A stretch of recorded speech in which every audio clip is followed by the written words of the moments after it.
l'observation que nous avons fait ici, le nombre de missions qui sont en train d'envahir notre territoire chaque jour. La question qui nous préoccupe est quelle est réellement la mission de ces chefs? Nous avons demandé au ministre qui nous explique combien de sociétés régulièrement constituées se trouvent aujourd'hui en Italie et sur l'Assemblée du territoire national dans le secteur. Combien de sociétés régulièrement constituées et combien de coopératives avons-nous réellement au Congo? Ça, c'était la première question.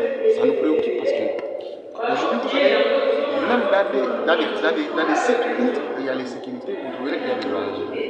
Est-ce que ceux qui opèrent là-bas sont aussi des sociétés régulièrement constituées?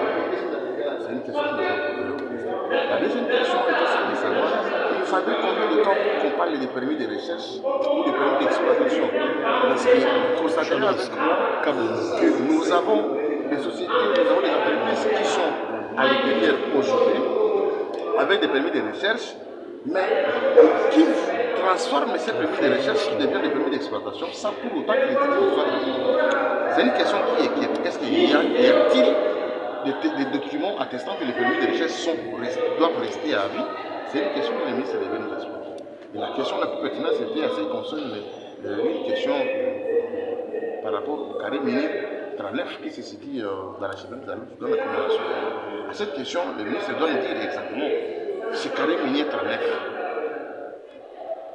qui m'explique tout ce qui est lié de ça. Il n'est pas spécifique, mais il doit nous détailler tout ce qui est lié avec ces carrés miniers. En soi, ce sont des questions liées au secteur des mines, mais néanmoins, nous sommes revenus à ce qui concerne la RNV7, à ce qui concerne le ministère des ITPR. Je l'ai soulevé tantôt, c'est depuis 2006 que la route nationale numéro 27 qui part de Goli, dans la province de Ituri, la frontière avec l'Ouganda, jusqu'à la commande en jonction avec la RN4, venant de Beni, commande pour Kisangani. Cette route, on ne sait pas si elle a traité une malédiction d'État. Parce que depuis 2006 jusqu'à aujourd'hui, la route n'a jamais été prise en compte. Vous imaginerez que même dans les programmes du gouvernement, la route a été reprise, mais malheureusement dans les budgets, cela n'a pas été repris. Nous avons demandé au ministre il y a encore plus tard pour que ce projet soit inscrit.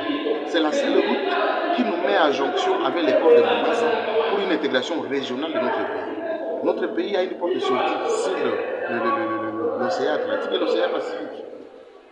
Et nous avons les ports de Mombasa de l'autre côté, à l'est, nous avons les ports de Dar es Salaam aussi de l'est, nous avons la sortie avec le Congo central d'ici.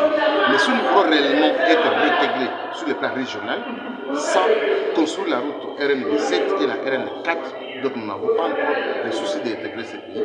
Et ça sera une honte pour nous après 10 ans, 20 ans, avec tout ce que nous avons comme partenariat, avec tout ce que nous avons comme aujourd'hui